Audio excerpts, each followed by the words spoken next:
Welcome to heart work. ये class electronics, electrical और instrumental students के लिए चल रही है। इस सीरीज़ में हम एक्सपेक्टेड एमसीक्यू डिस्कस करते हैं, वो भी पूरे डिटेल्स एक्सप्लेनेशन के साथ, जो आने वाली एग्ज़ाम जैसे डीएफसीसीआईएल, इसरो, डीआरडीओ, एनपीसीआईएल, जेई या एई पोस्ट के लिए बहुत ही इम्पोर्टेंट है। अगर आप इसका पीडीएफ या प्रीवियस ईयर का पेपर और एनी अदर इन्फॉर्मेशन के लिए आप हमारा टेलीग्राम ग्रुप ज्वाइन कर सकते हैं। इसका लिंक आपको नीचे डिस्क्रिप्शन बॉक्स पे मिल जाएगा, आप वहां से जाकर टेलीग्राम ग्रुप ज्वाइन कर सकते हैं। क्वेश्चन क्या है? In transistor if beta equal to 100 and collector current is 10 milli ampere then I is. I means emitter current find करने को बोला है। गिवन क्या है? गिवन है बीटा। बीटा इक्वल टू कितना दिया हुआ है? 100। बीटा मतलब क्या हो गया? बीटा किसे कहते हैं? बीटा होता है हमारा करेंट गेन। बीटा हमारा होता है current gain in common ammeter configuration. ठीक है, कॉमन एमिटर कॉन्फ़िगरेशन में बीटा को कहा जाता है करंट गेन। और क्या दिया हुआ है? आईसी दिया हुआ है। आईसी कहने का मतलब क्या हो गया? कलेक्टर करंट कितना दिया हुआ है? 10 मिली एम्पियर। हमें क्या फाइंड करने को बोला है? बोला है आई इक्वल टू व्हाट? आई हमें निकालना है। ठीक है, तो रिलेशन एक होता है आईसी इक्वल टू अल्फा आई। ये एक रिलेशन है, आईसी इक्वल टू अल्फा आई। ठीक है, तो इससे हम आई फाइंड कर सकते हैं। बट इसमें क्या, हमें आईसी गिवन है बट हमें अल्फा पता नहीं है। ठीक है, तो अल्फा क्या होता है? अल्फा है हमारा, अल्फा कहते हैं, अल्फा कहा जाता है current gain in common base configuration. ठीक है, अल्फा को कहते हैं current gain in common base configuration में करंट गेन को कहा जाता है अल्फा। तो अल्फा हमें पता नहीं, पहले अल्फा फाइंड करना पड़ेगा। तो एक रिलेशन होता है अल्फा और बीटा का, वो क्या होता है? Alpha equal to beta by 1 plus beta. तो हमें बीटा का वैल्यू पता है। बीटा का वैल्यू कितना दिया हुआ? बीटा दिया हुआ 100, तो 100 divided by 1 plus 100 that is equal to 100 divided by 101। Okay, so ये कैलकुलेट होकर आ जाएगा 0.99। अब हमें पता चल गया अल्फा का वैल्यू क्या है, तो ये अल्फा को डायरेक्ट हम इस पे पुट कर देते हैं। तो क्या हो जाएगा? अल्फा इक्वल टू हम लिख सकते हैं, अल्फा मिल गया। हमें क्या फाइंड करना है? आई निकालना है। आई, तो आई हमें निकालना है। आई इक्वल टू क्या लिख सकते हैं? आई सी बट्टा अल्फा। आई सी कितना दिया हुआ? आई सी का वैल्यू दिया हुआ 10 मिली एम्पियर, 10 मिली एम्पियर। और अल्फा का वैल्यू कितना आया अभी हमारा? अल्फा का वैल्यू आया 0.99। तो इसको फर्दर कैलकुलेट करने के बाद आ जाएगा 10.1 मिली एम्पियर। तो हमारा आंसर कितना हो गया? आई, यानी कि एमीटर करंट जो है हमारा निकल के आ जाता है 10.1 मिली एम्पियर। ऑप्शन बी हो जाएगा हमारा करेक्ट आंसर। नेक्स्ट क्या है? A certain 3 input logic gate has its 3 inputs x equal to 1, y equal to 0 and z equal to 0. If its output w equal to 1, the gate is। ठीक है, input and output का condition दिया हुआ है और हमें क्या बोला है? कौन सा गेट है ये पता करना है। तो इनपुट क्या दिया हुआ? x equal to 1, y equal to 0 और z इक्वल टू 0। ठीक है, ये हो गया हमारा इनपुट दिया हुआ है। और आउटपुट क्या आ रहा है? आउटपुट आ रहा है W इक्वल टू 1। आउटपुट आ रहा है हमारा W इक्वल टू 1। ठीक है, तो ऑप्शंस के थ्रू हम लोग चेक कर लेते हैं। ऑप्शंस के थ्रू अगर चेक करें तो पहला ऑप्शन क्या है? पहला ऑप्शन है हमारा nor gate. Nor gate, nor gate की सिंबल की बात करें तो नॉर गेट का सिंबल कुछ इस तरह होता है। ठीक है, ये हो गया आपका नॉर गेट। तो नॉर गेट में क्या है? नॉर क्या होता है? अपोजिट ऑफ और होता है। 3 इनपुट है, 3 इनपुट ले लिए। 3 इनपुट क्या क्या है? एक्स, वाई और जेड। आउटपुट क्या है? डब्ल्यू। तो आउटपुट क्या आ जाएगा? डब्ल्यू इक्वल टू आ जाएगा x plus y plus z का कॉम्प्लीमेंट। ठीक है, तो वैल्यू पुट कर देते हैं। एक्स इक्वल टू कितना है? 1 प्लस 0 प्लस 0। तो क्या हो जाएगा? 1 का complement that is equal to 0 आ जाएगा। तो क्या आ रहा है? नॉर गेट में 0 आ रहा है। आउटपुट क्या लाना है? 1 लाना है। तो नॉर गेट हमारा ऑप्शन है, नहीं होगा। ठीक है, ऑप्शन बी क्या है? ऑप्शन बी है हमारा नैंड गेट। ऑप्शन बी है हमारा नेंड गेट। नेंड गेट क्या होता है, नेंड गेट का सिंबल किस तरह होता है, नेंड गेट का आपका सिंबल होता है कुछ इस तरह, nand gate opposite of and gate, ठीक है।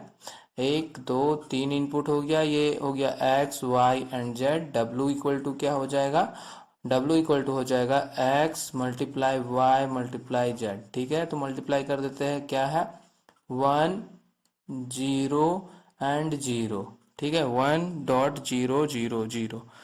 ऑल राइट, नेंड गेट, ओ नेंड गेट है ये, ओके। नेंड गेट में क्या होता है, ये कॉम्प्लीमेंट करते हैं, x dot y dot z का कॉम्प्लीमेंट हो जाएगा, तो ये भी यहाँ पे क्या आ जाएगा, कॉम्प्लीमेंट आ जाएगा, ठीक है। तो यहाँ से क्या आ रहा है, इसको ये हो जाएगा आपका 1 मल्टीप्लाई विथ जीरो, जीरो आ जाएगा, तो जीरो का कॉम्प्लीमेंट, और जीरो का कॉम्प्लीमेंट क्या हो जाएगा 1। तो यहाँ से हमारा डब्ल्यू का वैल्यू क्या आ रहा है, डब्ल्यू इक्वल टू आ रहा है 1। तो ये हमारा सेटिस्फाई कर रहा है ऑप्शन बी, तो ऑप्शन बी हमारा करेक्ट होगा। आगे भी देख लेते हैं, और क्या है, ऑप्शन सी क्या है, ऑप्शन सी है हमारा एंड गेट, ऑप्शन सी है हमारा एंड गेट, ठीक है। तो एंड गेट का सिंबल कैसा होता है, एंड गेट का सिंबल कुछ इस तरह होता है। ये हो गया हमारा एंड गेट, तीन इनपुट लगा दिए एक्स वाई और जेड, आउटपुट है हमारा डब्ल्यू इक्वल टू हो जाएगा x dot y dot z, ठीक है। तो एक्स का वैल्यू क्या है 1.0.0, डेट इज इक्वल टू क्या हो जाएगा 0, ठीक है। तो एंड गेट में क्या आ रहा है, आउटपुट हमारा डब्ल्यू का वैल्यू आ रहा है 0, तो एंड गेट हमारा नहीं होगा। ऑप्शन डी क्या है, ऑप्शन डी भी चेक कर लेते हैं। ऑप्शन डी है हमारा और गेट, और गेट का क्या सिंबल कैसा होगा, और गेट का सिंबल होगा ऐसा, इसमें तीन इनपुट लगा देते हैं, तीन इनपुट हो गया हमारा एक्स वाई और जेड, डब्ल्यू हो गया आउटपुट, तो ये हो जाएगा हमारा x plus y plus z, ठीक है। तो x का वैल्यू कितना है, x क्या, x का हो गया 1 + 0 + 0, डेट इज इक्वल टू क्या हो जाएगा 1। तो और गेट में भी w इक्वल टू क्या आ रहा है, आउटपुट हमारा 1 आ रहा है, तो और भी सेटिस्फाई कर रहा है, तो क्या होगा, ऑप्शन ई जो है हमारा करेक्ट आंसर हो जाएगा, आइदर नैंड और nor gate, both are correct, okay. बढ़ते हैं आगे। नेक्स्ट क्वेश्चन क्या है, नेक्स्ट क्वेश्चन आ गया हमारा ट्रांसफर फंक्शन से, कंट्रोल सिस्टम से। Transfer function of a system is use to calculate which of the following. Transfer function का यूज हम लोग क्या कैलकुलेट करने में यूज करते हैं। तो ट्रांसफर फंक्शन क्या होता है, ट्रांसफर फंक्शन जो होता है वो रेशियो होता है Laplace transform of output to Laplace transform of input, ठीक है, Laplace transform of output to Laplace transform of input. इसमें एक कंडीशन होता है, वो क्या होता है, इनिशियल कंडीशन जो है, इनिशियल कंडीशन ऑलवेज क्या होता है, इनिशियल कंडीशन इक्वल टू 0 होता है। ये है ट्रांसफर फंक्शन कैलकुलेट करने का किसी भी सिस्टम को, ठीक है। तो ऑप्शन में अगर देखें तो ऑप्शन सी क्या कह रहा है, the output for any given input. तो ट्रांसफर फंक्शन का यूज हम लोग क्या करते हैं, output, the output for any given input के लिए ट्रांसफर फंक्शन हम लोग यूज करते हैं। तो ऑप्शन सी क्या हो जाएगा हमारा, ऑप्शन सी जो है वो हमारा करेक्ट आंसर हो जाएगा। नेक्स्ट क्या है, नेक्स्ट है बाइनरी नंबर दिया हुआ है 11001 1001 एंड 111001 corresponds to two's complement representation. Two's complement में रिप्रेजेंट किया है तीनों नंबर को, of which one of the following set of the number. तो कौन सा ऑप्शंस में से कौन सा नंबर है ये, टूज कॉम्प्लीमेंट में पहले से दिया हुआ है।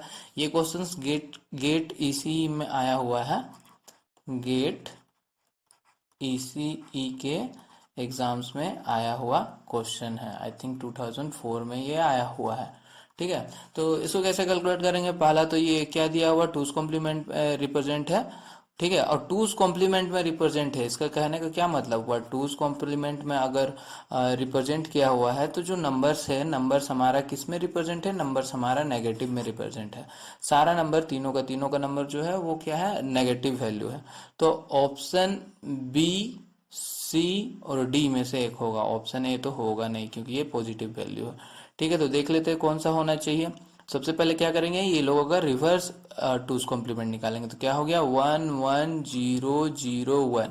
इसको पहले क्या करते हैं, कैसे निकालते हैं, इसका पहले फर्स्ट कॉम्प्लीमेंट कर लेते हैं। तो कॉम्प्लीमेंट, फर्स्ट कॉम्प्लीमेंट कैसे करेंगे, 1 है तो 1 का 0, 1 का 0, 0 का 1, 0 का 1 एंड 1 का 0, ठीक है। तो ये हमारा आ गया वंस कॉम्प्लीमेंट। अब इसको फर्दर 1 से ऐड कर दे तो ओरिजिनल वैल्यू आ जाएगा। क्या आ जाएगा? 11100। ठीक है। नेक्स्ट क्या है? नेक्स्ट है 1001। इसे क्या करते हैं? इसे भी सबसे पहले 1 का 0, 0 का 1, 0 का 1, 1 का 0। ठीक है। अब इसमें 1 ऐड कर देंगे तो 1110 आ गया। नेक्स्ट देखते हैं 111001।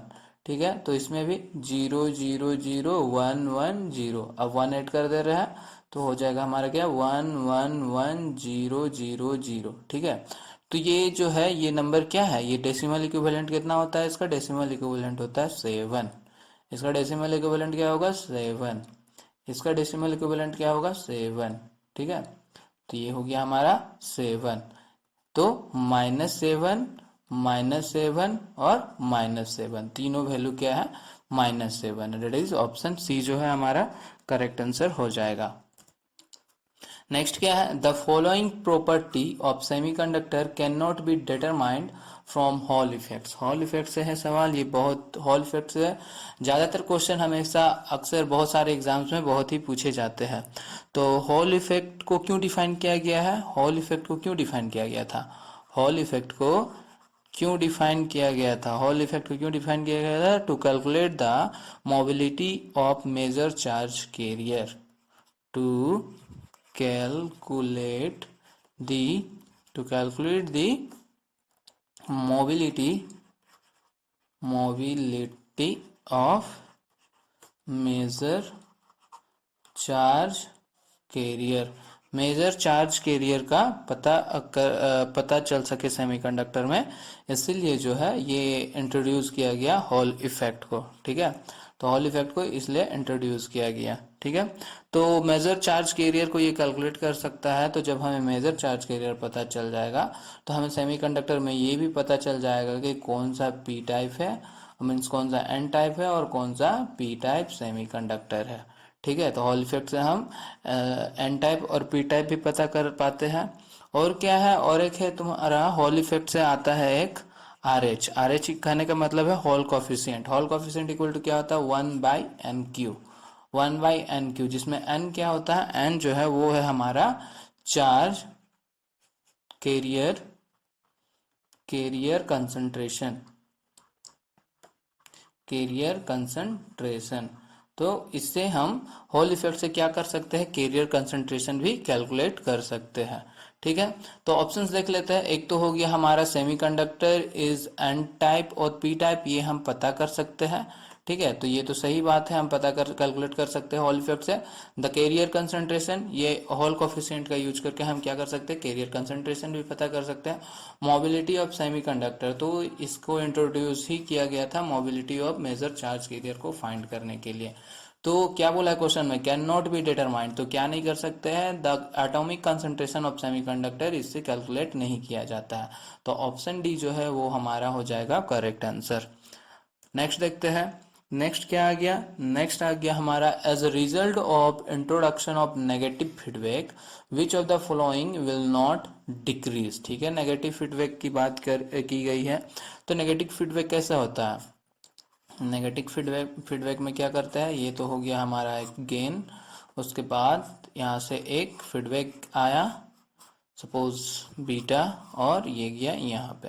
ये नेगेटिव है तो यहाँ पे माइनस साइन होगा, यहाँ पे प्लस साइन होगा। ये हो गया हमारा इनपुट साइड, ये हो गया हमारा आउटपुट साइड। ठीक है। तो ये नेगेटिव सोर्स करता है कि ये क्या है? नेगेटिव फीडबैक है। तो नेगेटिव फीडबैक की बात करें तो इसमें गेन जो है, इसका गेन जो है वो क्या होता है? गेन हमेशा गेन इसमें डिक्रीज होता है। ठीक है। अब देखो गेन डिक्रीज होता है इसमें हमेशा। तो और क्या है कि गेन का रिलेशन देखे बैंडविड्थ के साथ, तो ये इनवर्सली प्रोपोर्शनल होता है बैंडविड्थ का। ठीक है। मतलब कहने का मतलब ये है, अगर इस रिलेशन से क्या पता चल रहा है कि अगर गेन डिक्रीज करेगा तो बैंडविड्थ इंक्रीज करेगा, और गेन इंक्रीज करेगा तो बैंडविड्थ डिक्रीज करेगा। तो इसमें क्या हो रहा है? नेगेटिव फीडबैक में क्या होता है? गेन जो है वो डिक्रीज करता है। गेन डिक्रीज करता है तो बैंडविड्थ क्या होगा? इंक्रीज होगा। ठीक है। तो इससे हमें क्या पता चला कि बैंडविड्थ जो है, बैंडविड्थ वो इंक्रीज होता है। ठीक है। ये हो गया। और दो चार और कुछ प्रॉपर्टीज है, जैसे कि नेगेटिव फीडबैक में और क्या होता है? Noise noise and distortion, noise and distortion जो है वो डिक्रीज होती है नेगेटिव फीडबैक में। और इनस्टेबिलिटी की बात की गई है ऑप्शन में, तो नेगेटिव फीडबैक में ये जो है इनस्टेबिलिटी से स्टेबल की तरफ बढ़ता है, ठीक है, सिस्टम को स्टेबल बनाता है। तो इनस्टेबिलिटी भी क्या होती है, डिक्रीज होती है। तो इसमें क्वेश्चन में हमें पूछा है कि following will not not decreases, तो क्या डिक्रीज नहीं कर रहा है, हमारा बैंडविड्थ जो है इसमें बैंडविड्थ इंक्रीज कर रहा है, गेन डिक्रीज कर रहा है, इनस्टेबिलिटी भी डिक्रीज कर रहा है और डिस्टोर्शन भी डिक्रीज कर रहा है। एक बैंडविड्थ है जो इंक्रीज करता है नेगेटिव फीडबैक में, तो इसका आंसर क्या हो जाएगा, बैंडविड्थ जो है वो हमारा इंक्रीज करेगा। तो नेक्स्ट क्वेश्चन क्या है, 67 देखते हैं। इन electronic circuit for blocking the DC component of voltage signal A is a dash and a and dash is connected in series with the voltage source, ठीक है। तो वोल्टेज सोर्स के साथ क्या सीरीज में कनेक्ट करें कि हम डीसी कंपोनेंट को ब्लॉक कर सके, ठीक है, वोल्टेज सिग्नल का डीसी कंपोनेंट को ब्लॉक कर सके। तो ब्लॉक करने के लिए किसी भी सर्किट में दो चीज का यूज किया जाता है, एक तो है आपका कैपेसिटर का और एक है इंडक्टर का, ठीक है, कैपेसिटर का और इंडक्टर का। तो दोनों केस में देख लेते हैं, एक हमारा डीसी के केस में, एक हमारा एसी के केस में देख लेते हैं। तो डीसी के केस में जब डीसी के केस में अगर कैपेसिटर को सीरीज में कनेक्ट किया जाए तो ये क्या करता है, वोल्टेज सिग्नल को ये ब्लॉक करता है, ठीक है। और एसी सिग्नल में क्या करेगा, उसे पास करेगा। वही इंडक्टर की बात करें तो इंडक्टर में क्या होता है, डीसी सिग्नल में कंपोनेंट वोल्टेज सिग्नल को क्या करेगा, ये पास करेगा, और एसी में क्या करता है, इसे ब्लॉक करता है, ठीक है, जस्ट अपोजिट होता है। तो हमें यहाँ पे क्या बोला है, यहाँ पे हमें बोला है कि डीसी कंपोनेंट को ब्लॉक करना है, DC component of A voltage signal को क्या करना है, ब्लॉकिंग करना है, ब्लॉक करना है। तो क्या लगाएंगे हम लोग डीसी में ब्लॉक करने के लिए कैपेसिटर यूज करना पड़ेगा। तो हम इसमें क्या यूज करेंगे, कैपेसिटर को सीरीज में कनेक्ट करेंगे वोल्टेज सोर्स के। नेक्स्ट क्या है, the peak value of the output voltage of half wave rectifier is 100 watt, the RMS value of the half wave rectifier is, RMS value find करने को बोला है और दिया हुआ क्या है, गिवन है आपका पिक वैल्यू दिया हुआ है, ठीक है, यानी कि वीएम दिया हुआ, मैक्सिमम वैल्यू कितना दिया हुआ, 100 वोल्ट दिया हुआ, और बोला क्या है, वीआरएमएस फाइंड करने को बोला है, ठीक है। तो इन हाफ वेव रेक्टिफायर में वीआरएमएस की बात करें, वीआरएमएस इक्वल टू क्या होता है, वीआरएमएस का फॉर्मूला हो जाएगा आपका maximum voltage by 2, VM by 2। तो वीएम कितना दिया हुआ है, 100 डिवाइडेड बाय 2, कितना हो जाएगा, 50 वोल्ट, ठीक है। तो ऑप्शन कौन सा आ गया, ए ऑप्शन जो है 50 वोल्ट हमारा राइट हो जाएगा। और यहीं पे अगर आपको कहता है कि इन फुल वेव रेक्टिफायर में कहता है आपको फाइंड करने VMRS, तो क्या करते हैं, VRMS फाइंड करने को बोलता है, तो VRMS फुल वेव में होता है VM/√2, ठीक है। तो ये दो फार्मूला जो है आपको याद रखना है, ठीक है। ये इस तरह के बेसिक्स क्वेश्चन अक्सर आते हैं, जैसे DMRC का एग्जाम हुआ, ये सबको एग्जाम में ये सब क्वेश्चन आते हैं, ठीक है। तो इससे हमारा आंसर क्या हो गया, 50 वोल्ट जो है हमारा आंसर आ गया यहाँ पे। नेक्स्ट क्या है, for a half wave rectifier sine wave, the ripple factor is, ripple factor निकालने को बोला है किसके लिए, हाफ वेव रेक्टिफायर के लिए। तो रिपल फैक्टर जो है, रिपल फैक्टर की जो फॉर्मूला होती है वो क्या होती है, RMS value of AC component, RMS value of AC component divided by RMS value of AC component divided by average value, ठीक है। ये है हमारा रिपल फैक्टर फाइंड करने का फॉर्मूला। तो क्या है, हाफ वेव रेक्टिफायर में ये जो रिपल फैक्टर होता है वो होता है 1.21, ठीक है। और फुल वेव रेक्टिफायर में रिपल फैक्टर होता है 0.483, ठीक है।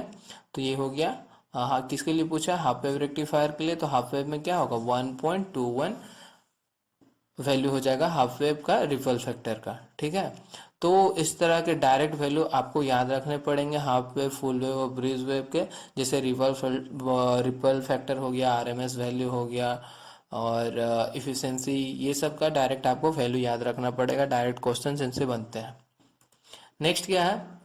The current in reverse bias in PN junction diode में बी। ठीक है, पीएन जंक्शन डायोड में क्या पूछा है? रिवर्स करंट क्या, रिवर्स बायस में पीएन जंक्शन डायोड का करंट क्या होता है? तो रिवर्स बायस में करंट को कहते क्या है? रिवर्स बायस में करंट को कहा जाता है leakage current. Leakage current, leakage current या रिवर्स, इसी को कहते हैं हम रिवर्स सैचुरेशन करंट। ठीक है, रिवर्स बायस में पीएन जंक्शन डायोड में क्या बोलते हैं? रिवर्स बायस को लीकेज करंट को कहा जाता है लीकेज करंट या रिवर्स सैचुरेशन करंट कहा जाता है। और हमेशा याद रखें कि इसकी रेंज होती है। इसकी रेंज कितनी होती है?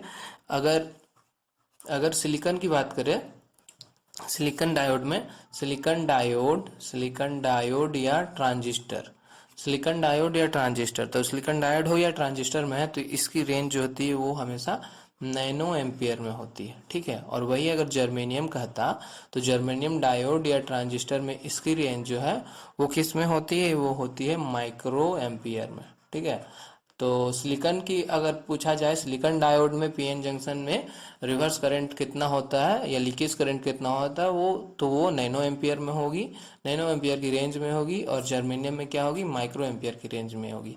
तो यहाँ पे पर्टिकुलर मटेरियल के लिए नहीं पूछा है, तो ऑप्शन डी जो है फ्यू माइक्रो और नैनो एम्पियर, ये हमारा क्या हो जाएगा? करेक्ट आंसर हो जाएगा। ठीक है, तो ऑप्शन डी यहाँ से हमारा क्या निकल गया? सही जवाब निकल गया। नेक्स्ट ये आ गया आपका कल का पूछा हुआ सवाल। ये क्या है? An instruction use to set the carry flag in micro processor can be classified at. Micro processor में set the carry, that is STC, कौन सा इंस्ट्रक्शन कहलाता है? वो कहलाता है लॉजिकल इंस्ट्रक्शन। ठीक है, तो ये आज का क्वेश्चन ऑफ डे हो गया। इसका जवाब आपको नीचे जाके कमेंट बॉक्स पे करना है। Okay, so thank you for watching, and video अच्छा लगे तो इसे लाइक कर देना। और अभी तक चैनल को सब्सक्राइब नहीं किया है तो प्लीज़ सब्सक्राइब दी चैनल, ताकि आप हमारे साथ आगे क्लास में बने रहें और ज़्यादा से ज़्यादा अपने फ्रेंड सर्कल में इसे शेयर करें। Thank you.